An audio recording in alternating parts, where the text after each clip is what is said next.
والصلاة والسلام على رسول الله سيدنا وحبيبنا وشفيعنا وقرة أعيننا ومولانا محمد وعلى آله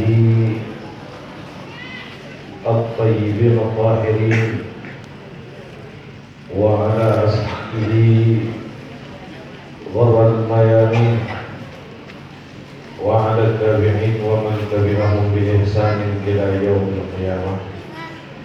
رب اشرح لي صدري ويسر لي أمري واحلل عقدة من لساني يفقه قولي. ربنا آتنا من لدنك رحمة وهيئ لنا من أمرنا رشدا. Yang kami hormati keluarga besar almarhum Al-Maghfurlah Bapak Haji Indra Hasan bin Bapak Ahmad Raja Hasan, mudah-mudahan keluarga yang ditinggalkan, putra putri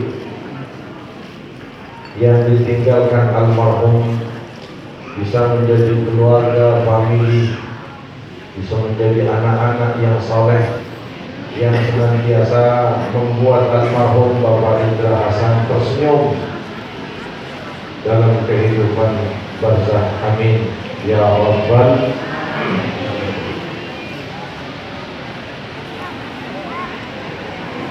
Hadratul Afadilah, para alim ulama,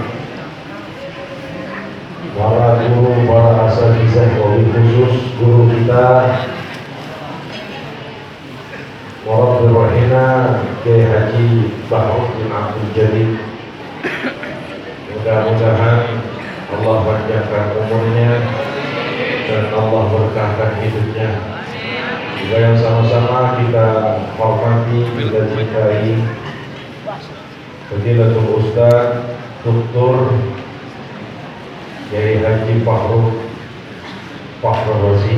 Mudah-mudahan beliau sehat walafiat, Allah berkahkan, Allah istiqomahkan pada setiap amanat yang Allah Subhanahu wa taala berikan kepada beliau. Juga yang sama-sama kita hormati, kita cintai, yang tadi juga memberikan sambutan kepada kita Bapak Aije Abdul Rahman. Mudah-mudahan Bapak sehat, dan seluruh para guru, para orang tua, bapak-bapak, ibu-ibu, alhamdulillah wa syukurillah.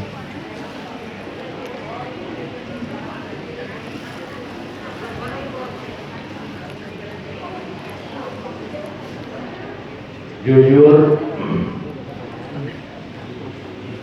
karena baru 2 kali Al-Fakir Musi Abdul Jalil ini bisa hadir pada acara yang ada istri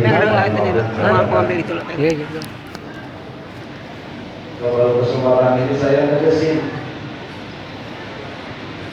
bahwa di sana banyak ayat-ayat yang dituliskan di aula ini. Ini menunjukkan seperti inilah pemikiran almarhum. Ya.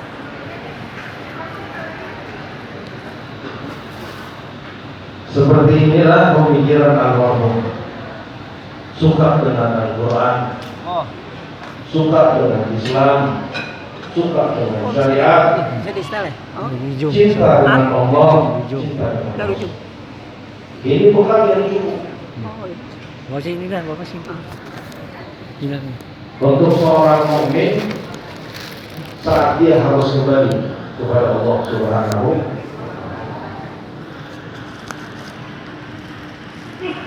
Dan secara langsung saya pernah sholat di Masjid Nurul Iman ini diimami oleh beliau.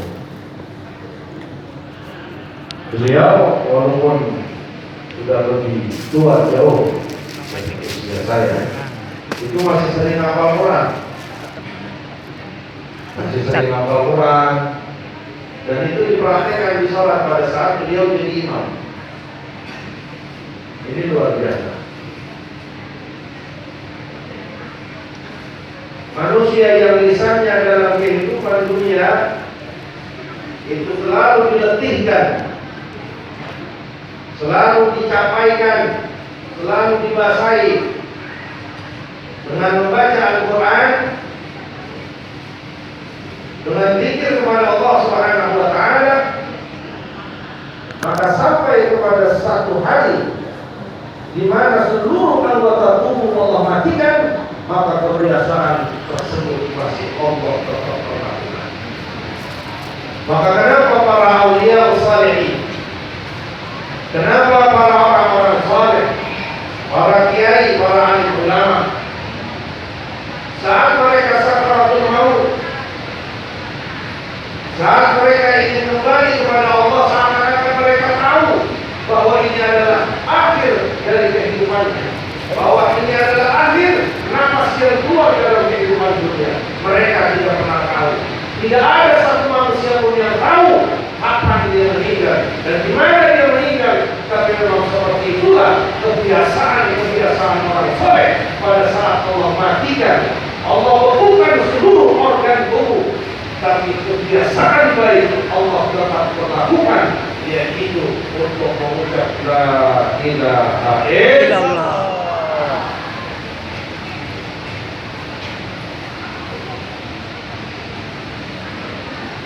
Maka tepat apa yang disampaikan mayoritas orang tua kita. Saat almarhum meninggal, siapa yang mentargetkan? Salah satu putra. Apa yang terakhir keluar? La ilaha illallah. Ini jangan dianggap gampang. Kalau di dunia orang tidak pernah sholat pun, itu bisa kalau dia muslim mengucapkan la ilaha illallah. Bahkan zaman sekarang yang non muslim pun fasih dalam mengucapkan la ilaha illallah. Tapi la ilaha illallah ini adalah kalimat sakti, itu tidak Allah berikan kecuali terhadap orang yang di hatinya ada prinsip la ilaha illallah. Maka nasihat yang sudah disampaikan terus perbaharui iman kita dengan sering mengucap la ilaha illallah, la ilaha illallah. Maka fakir ini sering sampaikan, kita ini tinggal di Indonesia dan kebetulan jadi orang itu banyak diuntungkan dengan tradisi. Demi Allah, kalau di Arab, mau di Mesir, mau di Maroko, mau di Arab yang lain itu ada tradisi seperti kayak kita. Ada istilah turun tangan 3 hari, 7 hari, 14 hari, 40 sampai 100 dan haul. Itu nggak ada. Maka pada satu ketika saya pernah ditanya, guru ya, itu kalau haul hukumnya bagaimana? Saat itu saya jawab. Sebelum saya jawab, orang tersebut juga bertanya, bukankah haul itu tidak pernah dilakukan oleh Nabi? Ya saya jawab, iya, tidak pernah dilakukan oleh Nabi. Lalu apa hukumnya? Harus kita tetapkan untuk haul sebagai yang jadi kebiasaan masyarakat kita. Saya mengutip pendapat ulama-ulama kita, ulama-ulama ahli sunnah pada saat mereka dimintai tentang maulid. Maulid, haul ini sama. Tidak pernah dilakukan Nabi, tidak pernah dilakukan para sahabat Nabi. Prinsip agama, sebagaimana pendapat ulama kita, sesuatu yang tidak dilakukan oleh Nabi itu akan menjadi bid'ah namanya. Maka saat itu saya memberikan jawaban, bagaimana tentang haul? Saya bilang, fa'innal haul allazi aqalana ahluna yang diadakan biasa masyarakat kita minal bid'ahil mustahsan. Haul maulid itu termasuk hal yang baru yang tidak pernah dilakukan Nabi dan para sahabatnya, tapi dia dianggap baik. Kenapa dianggap baik? Karena memang memiliki isi yang baik. Kenapa dianggap baik? Karena memang memiliki mengingatkan kita akan kebahagiaan. Kenapa dianggap baik? Karena memang di dalam tahun tersebut ada sebuah pelajaran-pelajaran yang tidak keluar satupun dari ajaran Al-Quran dan Sunnah Nabi kita Muhammad Sallallahu Alaihi. Maka sampai sekarang kita tahu tinggal apa? Tinggal hususnya Pak. Karena di haul itu pasti ada tahlil. Jangankan haul, orang gunting rambut aja itu ada tahlil. Emang apa tahlil? Tahlil itu bahasa Arab yang artinya la ilaha illallah. Untuk apa ulama-ulama kita sekarang ini? Untuk apa ulama-ulama kita itu ijtihadkan sampai kita amalkan siang hari ini? Kenapa ulama-ulama itu mengajarkan masyarakatnya untuk tahlil, tasbih, salawat dan yang lainnya? Tidak lain adalah ulama-ulama kita mengajarkan untuk membiasakan lisan kita basah dengan zikir kepada Allah Subhanahu wa taala, terutama dalam kalimat la ilaha illallah.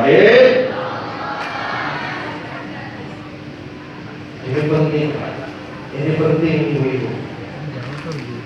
Yang akhir ucapannya la ilaha illallah dakhalal jannah. Kata Nabi, yang akhir ucapannya la ilaha illallah, dia akan masuk surga.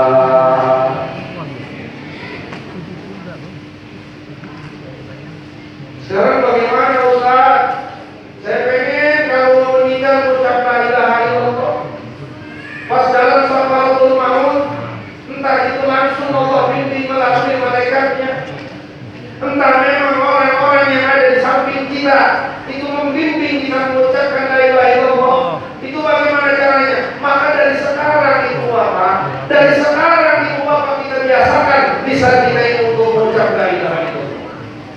Demi Allah, tidak akan pernah terbiasa, tidak akan pernah lancar, tidak akan pernah menjadi akhir dari akhir hidup ini la ilaha illallah. Kalau memang la ilaha illallah itu tidak pernah membahasai lidah kita. Dari itulah yang tadi kita sampaikan, perbaharui iman kalian dengan sering mengucap la ilaha illallah. Kita tahlil juga la ilaha illallah, la ilaha. Kadang-kadang kalau orang kita tahlil mulutnya la ilaha illallah, matanya ke kue. Tapi kalau ini rasanya kayak udah aman. Kenapa? Yang pertama besek udah dibungkusin, udah ada kue di dalam di depan kita, jadi udah gak ada istilah berebut ya sekarang. Pelan-pelan langsung. Ini pentingnya. Mudah-mudahan dengan acara-acara seperti ini, tradisi yang baik yang sudah ditanamkan oleh ulama kita laksanakan dengan baik, kemudian kita resapi dengan baik. Karena semua ajaran itu adalah tidak keluar dari Al-Quran dan Sunnah Nabi kita Muhammad SAW. Para hadirin dan hadirat, para tua yang saya hormati dan dimuliakan Allah. Kenapa kita harus melakukan kaidah hasan? Ini pertanyaan kedua yang dijawab oleh ulama-ulama kita. Kenapa orang mati harus didoakan? Kenapa harus ada turun tangan? Kenapa harus ada 3 hari, 7 hari sampai haul? Kenapa? Tadi Pak Kiai Pak Dokter sudah bilang bahwa yang nyuruh kita yang nyuruh kita peduli terhadap mereka yang sudah meninggal itu bukan siapa-siapa, tapi yang menciptakan kita, Allah Subhanahu wa taala. Walladzina ja'u min ba'dihim yaquluna rabbana ighfir lana wa li ikhwanina. Ini khabar, tapi di sini tersirat perintah dari Allah. Kalau kau sayang, kalau kau cinta, kalau kau peduli dengan saudara kau yang meninggal membawa iman dan Islam, maka doakan mereka, mintakan ampun kepada Allah agar Allah ampuni dosa mereka. Kenapa harus kita minta kepada Allah agar Allah ampuni mereka? Mereka sudah tidak bisa berbuat apa-apa. Yang meninggal yang sudah kembali kepada alam barzakh sudah tidak bisa megang tasbih, Pak. Sudah tidak bisa mengeluarkan 10-20 ribu untuk sedekah. Mereka yang sudah terlepas ruhnya dari badan tidak akan pernah bisa melakukan 2 rakaat. Level kita, level keempat, bukan level para nabi, bukan level siddiqin, bukan level syuhada. Kenapa saya katakan? Kalau mungkin level syuhada sholat di kuburan kita. Ustaz bisa ngomong begitu, ada dalilnya? Iya. Dalam sebuah riwayat Al-Imam Tirmizi, itu suatu ketika ada orang yang mati syahid. Didatangi dua malaikat. Saat Munkar Nakir mulai nanya, maka taqulu fi hadzal rajul? Atau dengan pertanyaan yang lain, man rabbuka? Ini orang yang mati syahid. Langsung menunjuk, taruh dulu. Fakali tusalli dalam sebuah riwayat tersebut. Munkar Nakir dulu, aku jawabnya, aku mau sholat. Inilah level syuhada. Kita kalaupun insya Allah tentukan level sholat ini, artinya apa? Sudah tidak diperlakukan amal apapun, amal dalam kehidupan dunia itu kita bisa lakukan dalam kehidupan alam bangsa. Artinya apa? Nah, kalau kayak Pak Indra Hasan, kaligrafinya bentuk dari pemikirannya, pemikiran bentuk dari hatinya, yang cinta kepada Allah, cinta kepada Rasul, cinta kepada Sunnah, cinta kepada syariat, enak Pak meninggalnya bawa bekal. Kalau meninggalnya kayak orang soleh, meninggalnya kayak ulama-ulama, meninggalnya kayak kiai-kiai, meninggalnya kayak aulia, meninggal akhirnya dia ucapkan la ilaha illallah, aman. Kenapa? Amalnya banyak dalam kehidupan dunia. Aman, kenapa? Akhirnya la ilaha illallah. Aman, kenapa? Baca Qurannya kadang-kadang sebulan 3 kali aman. Kalau mereka yang meninggal, insya Allah aman. Sekarang bagaimana kalian meninggalnya? Allah yang maha tahu keadaan. Allah yang maha tahu keadaan kita itu. Kalau sekarang coba kita timbang-timbang, lebih baik, lebih banyak perbuatan baik atau perbuatan buruk? Jujur, pasti kita katakan lebih banyak perbuatan buruk. Kalau dalam keadaan seperti ini kita kembali kepada Allah, maka siapa yang akan menyelamatkan kita? Sementara kebijakan Allah itu sudah tidak akan berubah. Ratusan, jutaan darah yang menetes dari mata kita memohon kepada Allah agar Allah kembalikan kita. Laula akhardani ila ajalin qarib. Ya Allah, kembalikan aku sebentar saja. Kembalikan aku sebentar saja ya Rabb dan dunia.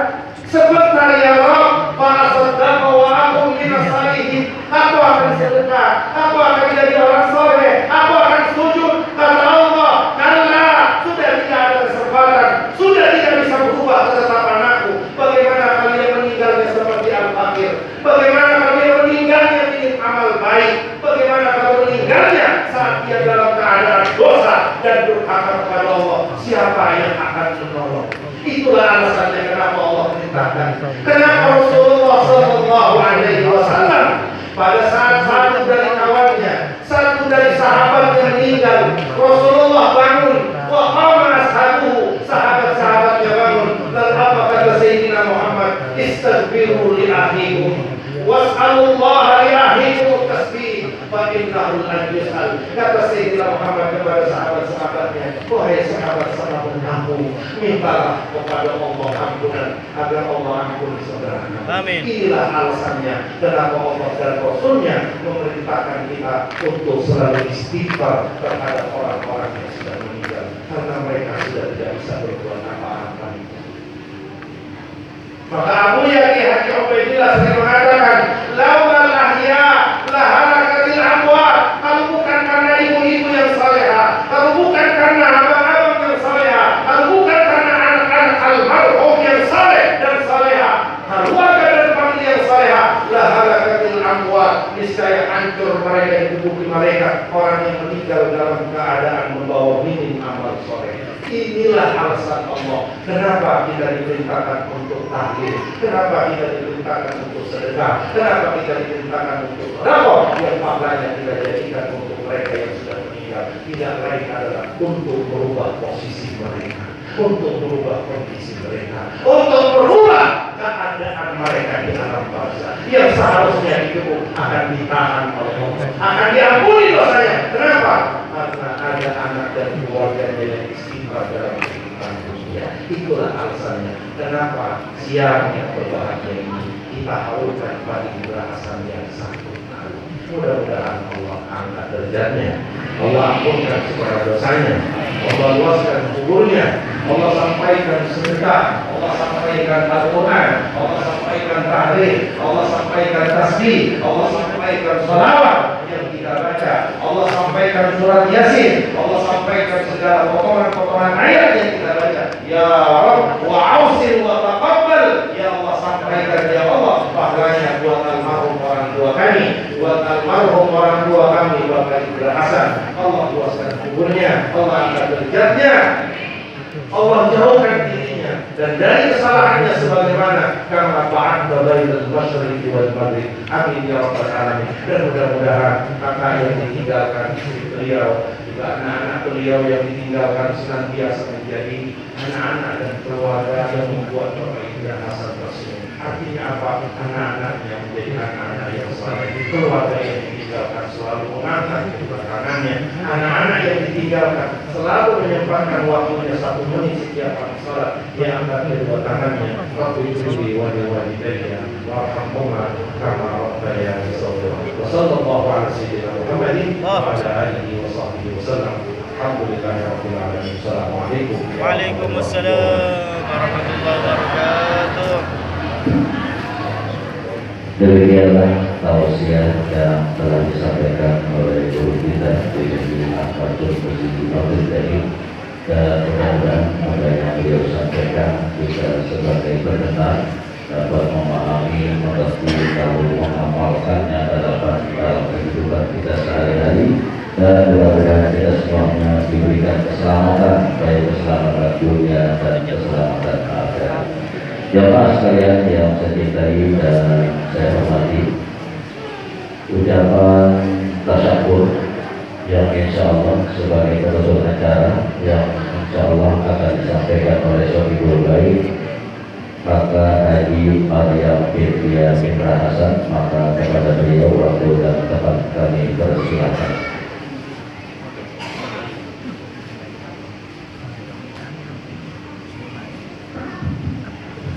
Bismillahirrahmanirrahim. Assalamualaikum warahmatullahi wabarakatuh. Asyhadu an la ilaha illallah wa asyhadu anna Muhammadar Rasulullah.